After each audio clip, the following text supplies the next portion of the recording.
এরপরে উনি যেখান থেকে পিএইচডি করেছেন সেখানেই প্রফেসর হিসেবে 2000 থেকে আছেন, আর finally Paris School of Economics 2007 থেকে প্রফেসর হিসেবে আছেন। এটাও হলো একটা পার্ট। এছাড়া আমাদের থাকে না যে আমরা সিভিতে লিখি আমি অমুক জায়গায় ডিরেক্টর হিসেবে ছিলাম, এরকম ওনার অনেক এরকম পয়েন্ট আছে বলার মতো, কিন্তু আমি ওখান থেকে কিছু না বলে শুধু একটা পয়েন্ট বলবো। উনি কো ডিরেক্টর ছিলেন ওয়ার্ল্ড ইনইকুয়ালিটি ডেটাবেস। আমরা যারা ইনইকুয়ালিটি নিয়ে কাজ করেছি, কাজ করেছি, তাদের জন্য এই ডেটাবেসটা খুবই গুরুত্বপূর্ণ। তো এই ডেটাবেসটা আগে ছিল না দেখেই কিন্তু ইনইকুয়ালিটি নিয়ে এত বড় মাপের কাজ করা সম্ভব হতো না। তো এই ডেটাবেসটা উনি সহ আরো দুজন, অ্যাটকিনসন এবং ইমানুয়েল সাইজ, এই তিনজন মিলে মূলত তারা এই ডেটাবেসটা তৈরি করেছেন, যে ডেটাবেসটা এখনো চলমান আছে, আপডেট করার কাজ চলমান আছে এবং একটা বড় টিম কাজ করে এখন। এইবার আসি আমার তার সম্পর্কে ফাইনাল একটা কথা বলার জন্য, যে উনি আসলে 3টা বই লিখেছেন, যার মধ্যে আমরা আজকে ক্যাপিটাল নিয়ে কথা বলছি, বাট এটা 13 সালে লিখেছেন, কিন্তু এরপরে 19 সালে এবং 21 সালে দুটি আরো ইম্পর্টেন্ট বই লিখেছেন। এর মধ্যে 19 সালে ছিল ক্যাপিটাল অ্যান্ড আইডিওলজি, আর 2021 সালে লিখেছেন ইকোনমিক্স অফ ইনইকুয়ালিটি। সো আপনারা যারা আগ্রহী তারা এই বই দুটো করে দেখতে পারেন, আমিও পড়বো আশা করছি সামনে। এবার আমরা আসি যে ওনার ফিলোসফিক্যাল ওরিয়েন্টেশনটা আসলে কি ছিল।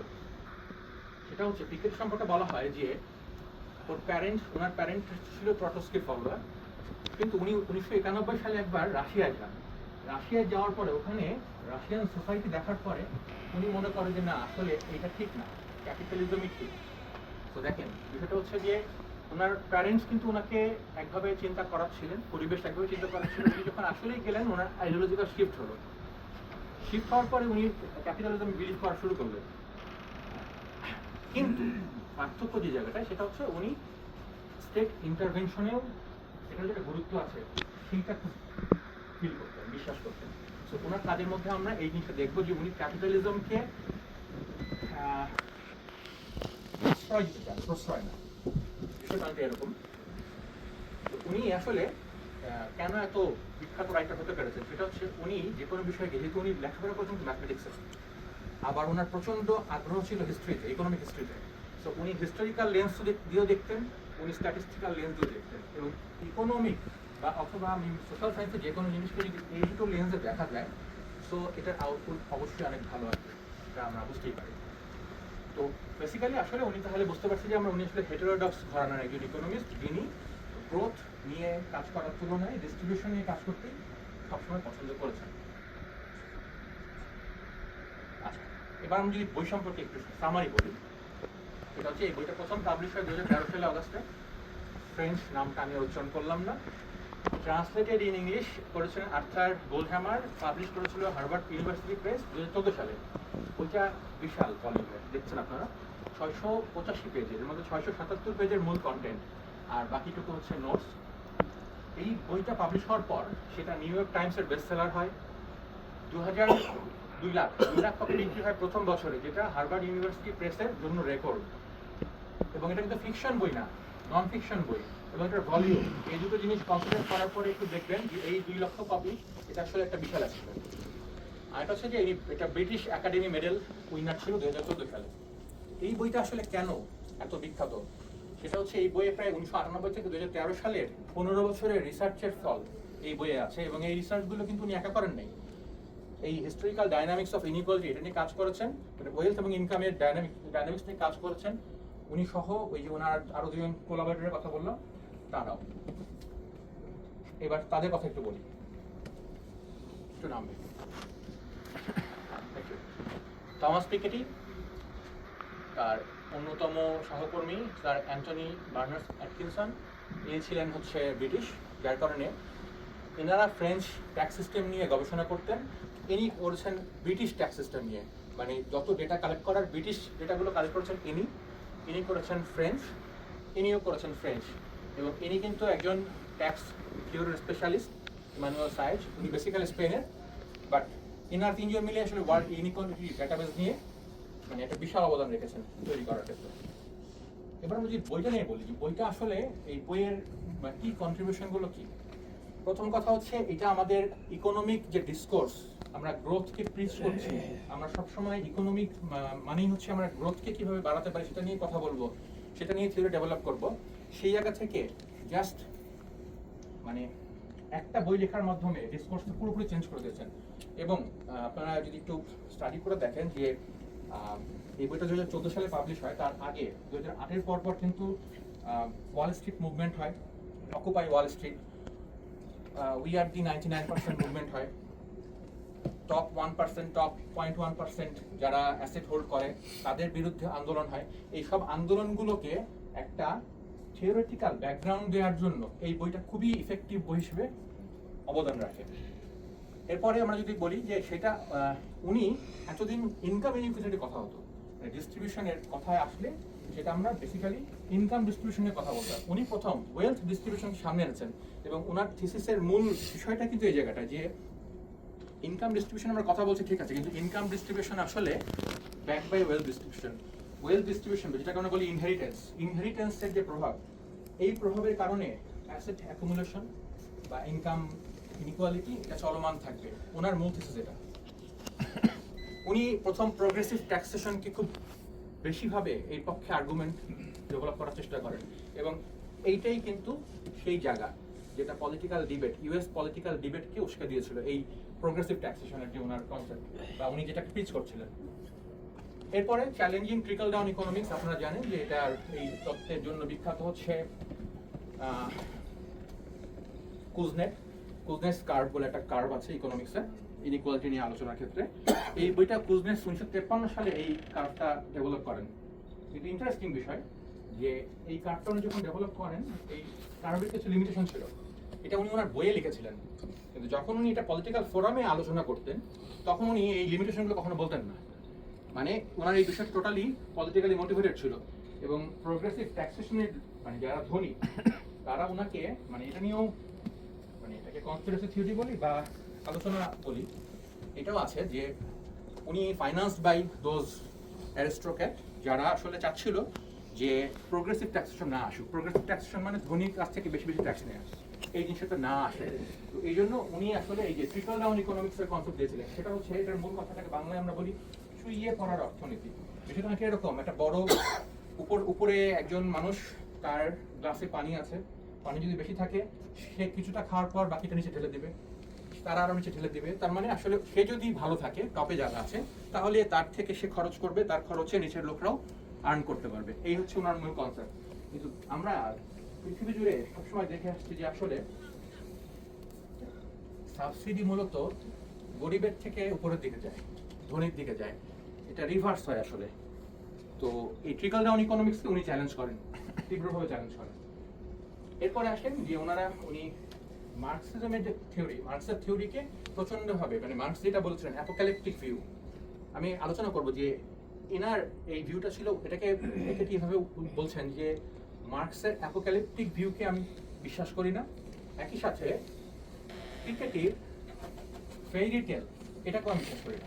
উনি এটাকে কুজনেসের ফেইরি টেল, কুজনেসের এই কনসেপ্টকে উনি বিশ্বাস করেন না। দুটোকে দুইভাবে ব্যাখ্যা করছেন যে এটা বেশি ইউফোরিক, এটা অ্যাপোক্যালিপটিক, দুটো আসলে কোনোটাই না। মানে উনি মাঝামাঝি একটা বিষয়কে দাঁড় করতে যাচ্ছিলেন এবং উনি আসলে এই যে ট্যাক্সেশনকে, বিশেষ করে প্রোগ্রেসিভ ট্যাক্সেশনকে মানে ইকোনমিক ডিবেটের মূল জায়গায় নিয়ে আসেন এবং যেটা ইউএস ইকোনমিতে বড় ইম্প্যাক্ট ফেলেছিল ওই সময়।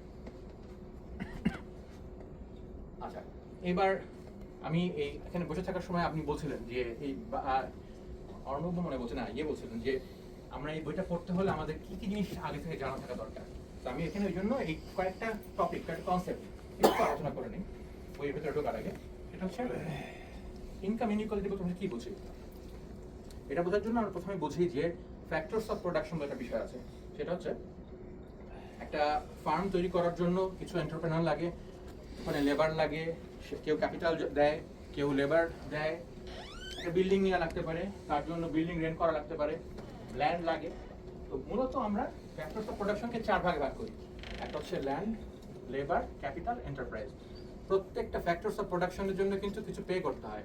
ল্যান্ড যিনি দেন তাকে আমার রেন্ট দিতে হয়, যিনি লেবার দেন তাকে ওয়েজ দিতে হয়, যিনি ক্যাপিটাল দেন তাকে ইন্টারেস্ট দিতে হয়, যিনি এন্টারপ্রাইজ বা যিনি এন্টারপ্রেনারশিপ যিনি নিয়ে আসেন তাকে আমার প্রফিট দিতে হয়। তো এই ফ্যাক্টর ইনকামগুলোর মধ্যে এখন এই কোম্পানি, এই 4 জন মিলে এই কোম্পানিটা দিল, এই কোম্পানি থেকে প্রোডাকশন হলো, হওয়ার পরে যেই আমি আর্নিংটা করলাম সেই আর্নিংটা আমি ডিস্ট্রিবিউট করবো কিভাবে, এটাই হচ্ছে চলে আসে এতদিনকার সবথেকে বড় প্রশ্ন যে আমি স্প্লিটটা করবো কিভাবে। আমি কি এই ক্যাপিটাল যিনি দিচ্ছেন তাকে বেশি টাকা দিব, নাকি লেবার যিনি দিচ্ছেন তাকে বেশি টাকা দিব? এটাই কিন্তু আসলে মার্কসের মূল দ্বন্দ্বের জায়গা, পিকেটির মূল দ্বন্দ্বের জায়গা, অর্থোডক্স এবং হেটারোডক্স ইকোনমির দ্বন্দ্বের মূল জায়গা, এবং এই দ্বন্দ্ব চলতে থাকবে। সো ইনকাম ইনইকুয়ালিটি বলতে আমরা আসলে মিন করছি যে এদের মধ্যে ওয়েজটা মানে ইনকামটা ডিস্ট্রিবিউট কিভাবে হবে, সেই রেশিওটা। একটু চেঞ্জ করলাম, সরি। পিকেটি ইনকাম ইনইকুয়ালিটিকে কয় ভাগে, এটা আমি যেহেতু বেসিক কনসেপ্ট আলোচনা করছি এটা একটু আলোচনা করে নিই। পিকেটি আমি বললাম যে পিকেটি কিন্তু ওয়েলথ ডিস্ট্রিবিউশনকে সামনে নিয়ে আসছে। আগে ছিল ইনকাম ইনইকুয়ালিটি নিয়ে মূল কথা, উনি ওয়েলথ ইনইকুয়ালিটি নিয়ে কথা বলতে চাচ্ছেন। তো পিকেটি বলছেন যে আমাদের ইনইকুয়ালিটি মূলত তিন ধরনের। একটা হচ্ছে লেবার ইনইকুয়ালিটি কিরকম, যারা খুবই ওয়েল স্কিল্ড, আমাদের ব্যাংকগুলোর যারা এমডি তারা যা বেতন পায় আর যিনি একজন নতুন জয়েন করেন তার বেতনের একটা ডিফারেন্স আছে না, এই ডিফারেন্সটা কতটুকু রেশনাল? সো যারা লেবার তাদের মধ্যে, যারা আসলে শ্রম দিচ্ছেন তাদের মধ্যে ডিসপারিটি কিরকম, ক্যাপিটালের ডিস্ট্রিবিউশনটা কিরকম, ক্যাপিটাল ইনকাম ইনইকুয়ালিটিটা কিরকম, ক্যাপিটাল যারা বেশি দিচ্ছেন যারা কম দিচ্ছেন, আবার ক্যাপিটাল আর লেবারের মধ্যে ডিস্ট্রিবিউশনটা কিরকম, এই ইনইকুয়ালিটিটা। আর ওয়েলথ ইনইকুয়ালিটি হচ্ছে কারোর ইনহেরিটেন্স, বাবার জমিদার ছিল সেও জমিদার, যেটা আগেকার যুগে ব্রিটিশ বা ফ্রেঞ্চ সিস্টেমে খুব বেশি পাওয়া যেত, যে তার কোনো কাজই করা লাগে না কিন্তু সে একটা ল্যাভিশ লাইফ লিড করছে। সো এই ওয়েলথটা কনসেন্ট্রেটেড হয়ে আছে কিরকম ভাবে সোসাইটিতে, এইটা নিয়ে কথা বলাটা ছিল ওয়েলথ ইনইকুয়ালিটি টপিক। সো বলছেন পিকেটি তার বইয়ে বলছেন যে আসলে সব থেকে তীব্রতম হচ্ছে ওয়েলথ ইনইকুয়ালিটি, যেটা সবসময় আলোচনার বাইরে ছিল এতদিন। তারপরে হচ্ছে ক্যাপিটাল ইনকাম ইনইকুয়ালিটি, আর তারপরে লেবার ইনকাম ইনইকুয়ালিটি। তো আমরা এই আলোচনায়, পিকেটির আলোচনায় মূলত দেখবো যে আসলে ইনইকুয়ালিটি, এই সব ইনইকুয়ালিটি গুলো কিভাবে ওয়েলথ ইনইকুয়ালিটি থেকে জেনারেট হয়, এবং সেটা ক্যাপিটালিজম কিভাবে এই পথটাকে খুলে দেয়, এবং এই পথটা বন্ধ করার উপায় কি। এবার বইটা আসলে চারটা ভাগে ভাগ করা। প্রথমে উনি ইনকাম এবং ক্যাপিটাল নিয়ে কথা বলেছেন, দ্বিতীয় ভাগে উনি dynamics of capital two income ratio নিয়ে কথা বলছেন। এই রেশিওটা একটু বুঝি আমরা। ক্যাপিটাল টু ইনকাম রেশিও মানে হচ্ছে আমার 100 টাকার ক্যাপিটাল আছে আর আমি 10 টাকা ইনকাম করি, তার মানে হচ্ছে আমার এই 10 টাকা ইনকাম করে ওই ক্যাপিটালে পৌঁছাতে আমার 10 বছর লাগবে, মানে 10 টাকা আমি বার্ষিক ইনকাম করি। তার মানে আমি আমার যে ইনকাম মানে ফ্লো কনসেপ্টে যেটা আসে সেটা স্টক কনসেপ্টে নিতে কত বছর লাগবে, এই রেশিও। এই রেশিও যত বেশি হবে তত বুঝতে হবে ক্যাপিটালিস্ট সোসাইটি, তত বেশি এটা ক্যাপিটালিস্ট সোসাইটি। পার্ট 3 তে বলছে স্ট্রাকচার অফ ইনইকুয়ালিটি, আর পার্ট 4 এ আসলে আমি ক্যাপিটালকে রেগুলেট করব কিভাবে 21st সেঞ্চুরিতে, এটা নিয়ে আলোচনা হচ্ছে।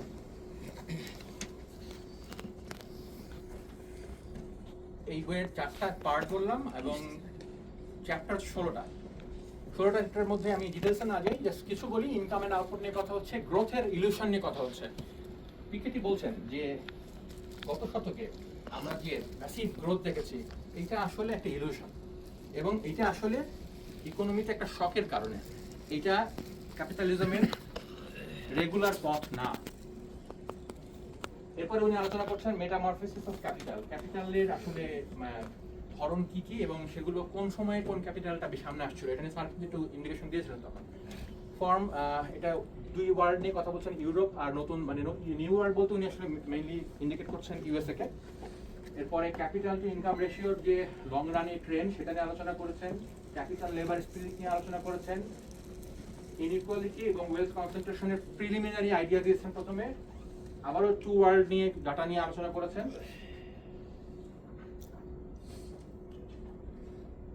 কাজ করে না নাকি পিডিএফ তো। এরপরে আমরা যদি এখানে দেখি যে গ্লোবাল ইনইকুয়ালিটি নিয়ে কথা বলেছেন, ওইগুলো নিয়ে আমরা না যাই। উনি সোশ্যাল স্টেট আসলে হতে পারে কিনা এবং সোশ্যাল স্টেট হওয়ার জন্য আমার যে প্রোগ্রেসিভ ইনকাম ট্যাক্সের দরকার সেই বিষয়টা কিভাবে আনবো, গ্লোবাল ট্যাক্স অন ক্যাপিটাল নিয়ে উনি কথা বলেছেন। ফাইনালি উনি পাবলিক ডেট নিয়ে খুব ইন্টারেস্টিং কিছু কথা বলেছেন, যে আসলে এটা আমাদের জন্য ইন্টারেস্টিং। আমরা জানি যে আমাদের সরকার খুব বেশি বেশি ঋণ নিচ্ছে, পাবলিক ডেট এটা কি আসলে ইনইকুয়ালিটিকে বাড়ায় না কমায়, এটা নিয়ে খুব ইন্টারেস্টিং কিছু ইনসাইট ওনার আছে। আচ্ছা, তো এবার ওনার হিস্টোরিক্যাল থটে নিয়ে যদি কথা বলতে যাই, যে ডিস্ট্রিবিউশন অফ ওয়েলথ, এটা নিয়ে হিস্ট্রি জুড়ে ইকোনমিক্সটা কিভাবে ভেবেছেন সবসময়, সেটা নিয়ে একটু যদি সংক্ষেপে আলোচনা করি। প্রথম আমরা আলোচনা করতে পারি ম্যালথাসকে নিয়ে। ম্যালথাস জানেন আপনারা যে ওই পপুলেশন থিওরি ছিল তার, যে ওনার বক্তব্য ছিল পপুলেশন বাড়লে আমাদের পার ক্যাপিটা ইনকাম কমবে বা আমাদের ওয়েলথ কমে যাবে। যে ফ্যামিলিতে বেশি সদস্য তার ইনকাম, তার প্রত্যেকের আহার্যের পরিমাণ কমে যাবে। তো উনি আসলে ওই একেবারে বেসিক ইকোনমিক নিয়ে কথা বলছেন। তখন আসলে এই যে আমাদের প্রোডাকশন বেস ইকোনমি বা ওই কিছু আসে না। এরপরে রিকার্ডো কথা বলেছেন মূলত রেন্ট নিয়ে। সেটা হচ্ছে রিকার্ডোর ভাষ্য মতে যে যার কাছে ল্যান্ডের ওনারশিপ বেশি উনি ওয়েলথ ধরে রাখবেন। পরবর্তীতে মার্কস এসে ওয়েলথকে নিয়ে কথা, ডিস্ট্রিবিউশন অফ ওয়েলথ নিয়ে কথা বলছেন। যে উনি বলছেন, ওনার মূল বক্তব্য যেটা ছিল সেটা হচ্ছে ইন্ডাস্ট্রিয়াল প্রফিট যেভাবে রাইজ করছে, তাতে উনি প্রিন্সিপাল অফ ইনফিনিট অ্যাকুমুলেশন, মানে যিনি ক্যাপিটালিস্ট উনি সম্পদ সবসময় জমা করতে থাকবেন এবং এটা ইনফিনিটি চলতে থাকবে।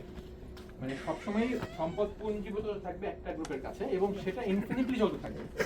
এটা মার্কস বলেছেন, যে এটাতে পিকেটি স্ট্রংলি কাউন্টার করেছেন।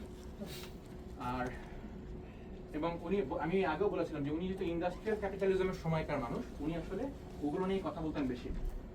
এরপরে কুজনেস 53 সালে এসে কথা বলেছেন।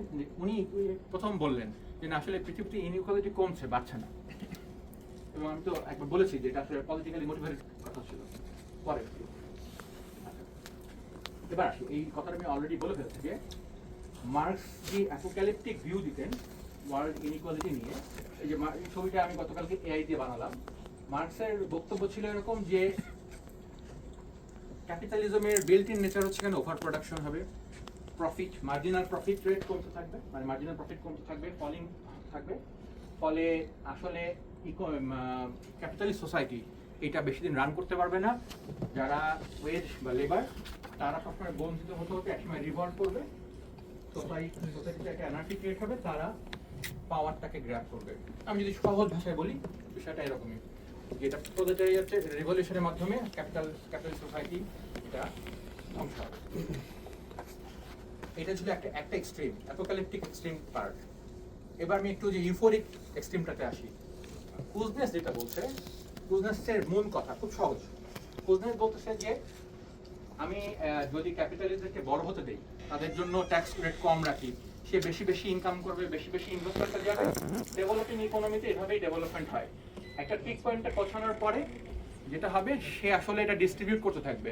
ট্রিকল ডাউন ইকোনমি অ্যাক্টিভেট হবে, এখান থেকে ডিস্ট্রিবিউট করতে থাকবে এবং আস্তে আস্তে সোসাইটিতে প্রথম দিকে ইনইকুয়ালিটি যেটা বাড়ছে সেটা পরবর্তীতে আবার স্টেবল হয়ে যাবে, ইনইকুয়ালিটি আবার কমে আসবে ইনইকুয়ালিটি। এটা হচ্ছে কুজনেসের বক্তব্য। এখন পিকেটি, সে এই দুটোর মধ্যে কোন জায়গাটা স্ট্যান্ড করছে দেখেন। এই যে মার্কসের অ্যাপোক্যালিপটিক ভিউ, পিকেটির খুব ইউফোরিক ভিউ। পিকেটি এই দুটোর মিডল একটা গ্রাউন্ড নিয়েছেন। ইনি বলছেন যে না, ক্যাপিটালিজম এর বহু খারাপ বিষয় আছে, কিন্তু সেটাকে আমি রেগুলেট করতে হবে। এর মানে এই না যে ক্যাপিটালিজম খারাপ, আমি প্রাইভেট প্রপার্টি ওনারশিপ রাখবো না সোসাইটিতে, এটা পসিবল না। তো পিকেটি মার্কসের কাউন্টারে কথা বলছেন। একই সাথে সে বলছেন যে না, কুজনেস যেটা বলছে সেটাও ফেয়ারি টেল, এটাও বাস্তব না, আসলে ট্রিকল ডাউন কখনোই হয় না। সো এই যে এখানে একটা ইম্পর্টেন্ট বিষয় আছে, মার্কসের কিছু অ্যাজাম্পশন ভুল ছিল। যেমন মার্কস কখনোই প্রোডাক্টিভিটি গ্রোথ নিয়ে অ্যাজুম করে নাই। কোনো ধারণা ছিল যে প্রোডাক্টিভিটি গ্রোথ লং রানে থাকবে না।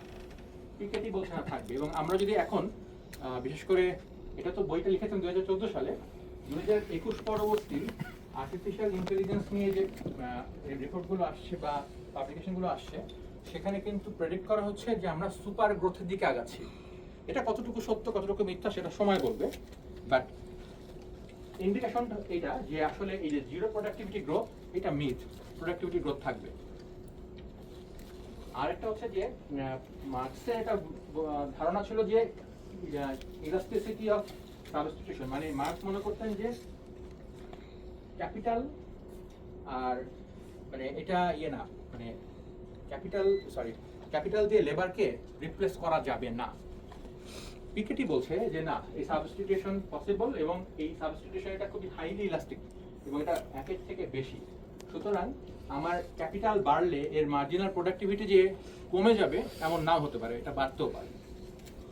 সুতরাং ওই যে আমরা দেখবো মূল তত্ত্ব পিকেটির মূল তত্ত্ব খুব সহজ, আর ইজ গ্রেটার দেন জি হলে ক্যাপিটালিজম খারাপ। সেই আর এর বিষয়েই আসলে মূলত এই পিকেটি এবং মার্কসের যে দ্বন্দ্বটা। আচ্ছা, এবার স্যার একটা কোশ্চেন ছিল। হ্যাঁ, শিওর। যে মাত্র যেটা বললেন যে পিকেটি যেটা বললো যে লেবার এবং ক্যাপিটালের সাবস্টিটিউশন যদি করা হয় তাহলে marginal rate of substitution greater than 1 হতে পারে। এটা কি কোনো নির্দিষ্ট ইকোনমিক সেক্টরের কথা বলেছেন? মানে আমি বলতে চাচ্ছি যে ইন্ডাস্ট্রি বা না, এগ্রিকালচার ওখানে কোনো নির্দিষ্ট সেক্টর নিয়ে বলেন নাই। ওভারঅল পিকেটির কথা বলছেন তো? হ্যাঁ। হ্যাঁ, এখানে কোনো নির্দিষ্ট সেক্টর বলেন না, এটা ওভারঅল কথা বলছি। ওভারঅল অবশ্যই আপনার যে প্রশ্ন এটা খুবই ভ্যালিড, সব সেক্টরে পসিবল না এটা, কিন্তু এটা আজকে পসিবল না। যেমন আমি বাংলাদেশে বসে মনে করতে পারি যে কৃষিক্ষেত্র রোবট পসিবল না, মনে করতে পারি। বাট এই আমি 2018-তে জাপানে যখন পড়তে গেছি তখন আমি দেখছি যে ওরা হেলিকপ্টার দিয়ে বীজ ছিটাচ্ছে, মানে হেলিকপ্টার দিয়ে, বিলিভ করেন। আমার কাছে মনে হচ্ছে যে এত কস্ট বিয়ার করে ও একটা হেলিকপ্টার নিয়ে আসছে এখানে স্প্রে করার জন্য, মানে পুরো বড় হেলিকপ্টার না, বাট এটা আবার মানে একেবারে ছোট ড্রোনও না, ভাড়া করে নিয়ে আসছে। তো পরে আমি চিন্তা করে দেখলাম যে আসলে ওখানে জাপানে একজন এমপ্লয়িকে লেবার কস্ট যেই, সেটা বাংলাদেশের সাপেক্ষে অনেক বেশি, এবং সে ওইটা দিয়ে যে প্রোডাক্টিভিটি গ্রোথ পাচ্ছে, সে উইদিন হাফ অ্যান আওয়ার পুরো মাঠ, মানে বিশাল এরিয়া, কিন্তু পাহাড়ের পাশে বিশাল এরিয়া, মানে আমরা একটা ট্যুরে ছিলাম, সাইকেল ট্যুরে, দাঁড়ায় প্রায় আধা ঘন্টা ধরে দেখছি আমরা ওটা, মানে আমাদের কাছে বিস্ময়ের মনে হয়েছে জিনিসটা। তো এটাই বলতেছি যে আসলে প্লেস এবং টাইম চেঞ্জ হলে অ্যাজাম্পশনগুলো চেঞ্জ হয়ে যাবে আমাদের। তো এতক্ষণ আমরা আসলে বেসিক কথাগুলো বললাম, এবার আমি ইয়েতে যাই, এবার একটু দ্রুতই যাব কারণ আমাদের মূল আলোচনা হয়ে গেছে। এবার আমি সে আসলে বইয়ে কি বলতে চাইছি বলি। তার বইটা শুরু করছে সে, দেখেন সে বইটা লিখছে কিন্তু 2013 সালে, সে বইটা শুরু করছে 2012 সালের একটা গল্প দিয়ে। 2012 সালে জোহান্সবার্গে, দক্ষিণ আফ্রিকায় মালিকানা প্লাটিনাম মাইন, সেখানে একটা এরকম আন্দোলন হয়, শ্রমিক আন্দোলন হয়। সেখানে শ্রমিকদের দাবি ছিল তাদের 500 থেকে 1000 ইউরো বেতন বৃদ্ধি। সেখানে গুলি চালানো হয়, 34 জন মাইনার মৃত্যুবরণ করে, তাদের 75 ইউরো বেতন বৃদ্ধি করা হয়। এতজন মানুষ মৃত্যুর ফলে 75 জন। এই যে কনফ্লিক্ট, এই কনফ্লিক্টটি কিন্তু মার্কসের জন্ম দিয়েছে, এই কনফ্লিক্টটি কিন্তু পিকেটের জন্ম দিয়েছে। তো তাহলে এই কনফ্লিক্টটা কিসের? বেসিক্যালি শেয়ার অফ দ্য পাই, কে বন্টনটা কিভাবে নেবে, পুরো পাই থেকে কে কতটুকু অংশ নেবে, এই বন্টনটা ডিস্ট্রিবিউটটা কিভাবে হবে, সেটাই আসলে এই মানে এই ক্যাপিটালিজম বা সোশ্যালিজমের মূল দ্বন্দ্বের জায়গা। এবার দেখবেন যে এই দ্বন্দ্বটা ট্রেডিশনাল সোসাইটি, যেমন ম্যালথাস বা রিকার্ডো যখন ইকোনমিস্ট ছিলেন, যখন তারা কাজ করতেন, তখন ছিল মূলত ল্যান্ডলর্ড, জমিদার এবং কৃষকের মাঝে এই দ্বন্দ্বটা।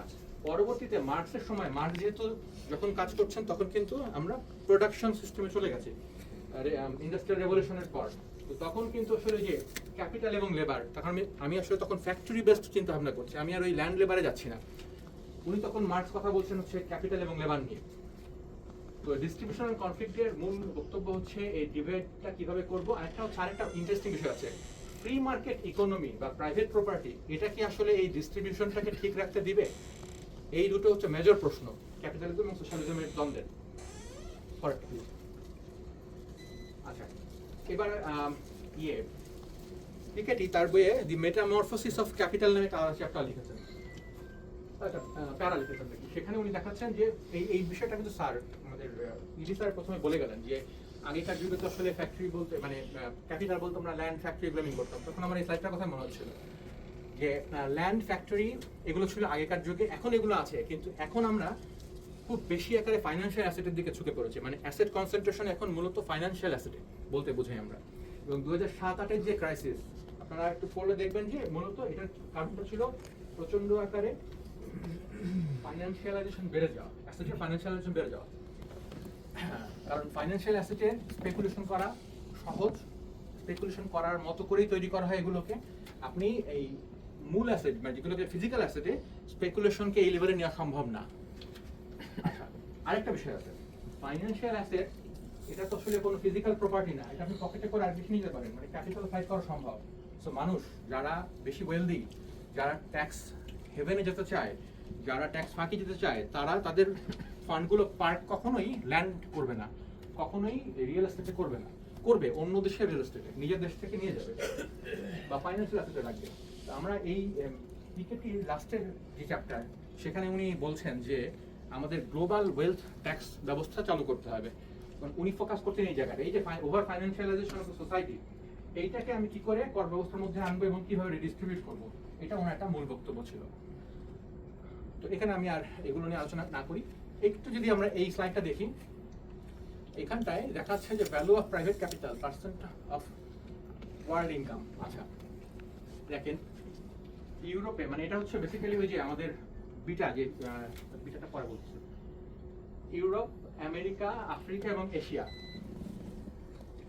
তো দেখেন 1900 ওয়ার্ল্ড ক্যাপিটালের যে গ্রোথ, এটা হচ্ছে 200%, 400%, মানে হচ্ছে এক বছরে যে ইনকাম হচ্ছে একটা দেশ